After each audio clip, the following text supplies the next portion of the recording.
Hey everyone, just doing a quick concept video on origin levels, or by their longer name, they're kind of called break level origin, or you can call them breakout levels. So it all kind of means the same thing, but to first of all, to sort of understand them, you do need to sort of understand what a break level is, and I've done videos on that, but just in general, a break level is going to be the highest point of distribution in a range, or it's going to be the lowest point of accumulation in a range. And what what changes a break level? So it starts as a break level, and then it becomes an origin level.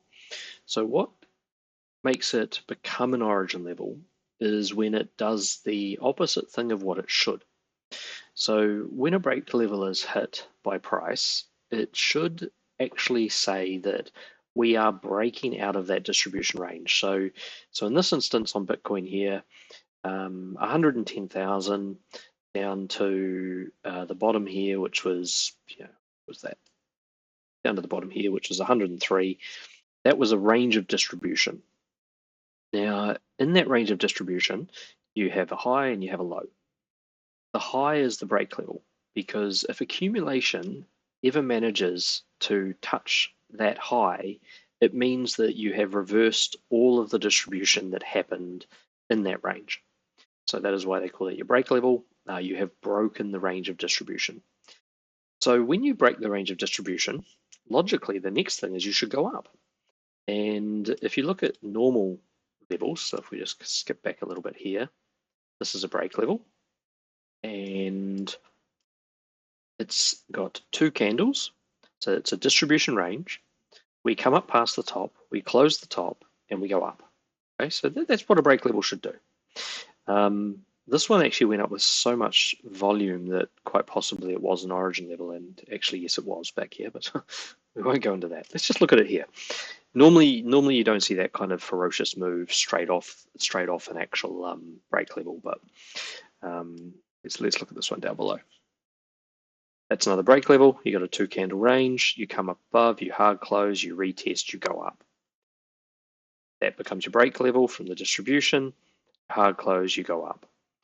Now, what makes an origin level is when you hit a break level, and in this case, being a topside break level, you don't go up. You hit it, and in actual fact, you go down.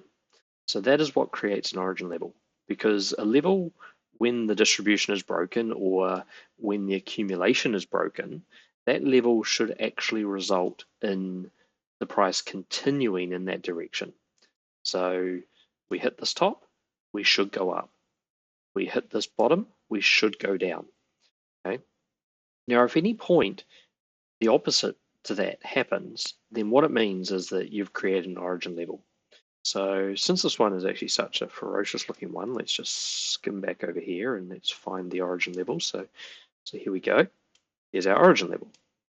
So it starts out as a break level, 1, 2, 3, 4 candles. So 2 candles or more is a range. There is our range of distribution. This candle all the way over here on the 1st of May hits the top side of the distribution. It hits the break level. So before the 1st of May, this is simply a break level. But then we now get a range of distribution, and that is the opposite thing that should happen after you hit a break level. You shouldn't go into distribution. You should close above and you should just go up. We didn't, so therefore this becomes a break. I just label them like this if I ever bother to label charts, but let's label an origin level. Now look what happens when we get over the top of that origin level that second time. We manage to close over it, and it just skyrockets, just takes off. Okay, so when an origin level is hit, it's a really polarized moment on the chart. It's either going to close it and it's going to absolutely take off, or it's going to get back underneath it and it's going to absolutely dump. But it's going to be one extreme or the other. So effectively, these are kind of like the most important areas on the chart. They're where you can break out of the range. They normally get created, which sounds a bit weird, but they normally get created in ladders. So you would have another one down here as an example. Distribution range, rejects to distribution. And this is an example of when the origin level was hit and it didn't close over the top. As you can see, it created an epic dump down to a new low. So that was the origin level that led to this. Now, likewise, if we actually skip through various different time frames, just show you this one on a 3-day. This is what created the local bottom and the new high for Bitcoin. So adjust that scroll wheel sensitivity. 2-candle accumulation range gets hit. Instead of continuation to the downside, we get reaccumulation, converting this into an origin level. When that is retested, we get our bounce. And sometimes these things are going to really bounce. And I mean really bounce, like that took us all the way up to a new all-time high. So when you're looking for targets for origin levels, what you're trying to look for is you're actually trying to look for another origin level that exists on the other side of the chart. So at the time that this one got hit, that would have been a possible target, but realistically, you didn't have 2 blue candles in a row under that one, so probably not that one. Okay. This would have been a possible target, but it's just a break level. It hasn't actually become an origin level yet. Okay. That had never been touched, so it ain't that one. That had never been touched, so it ain't that one. What about this? Here's 2-candle range. It got touched. It led to distribution. This is an origin level.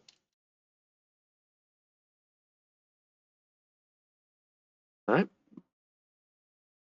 So from the creation of this 3-day origin level down here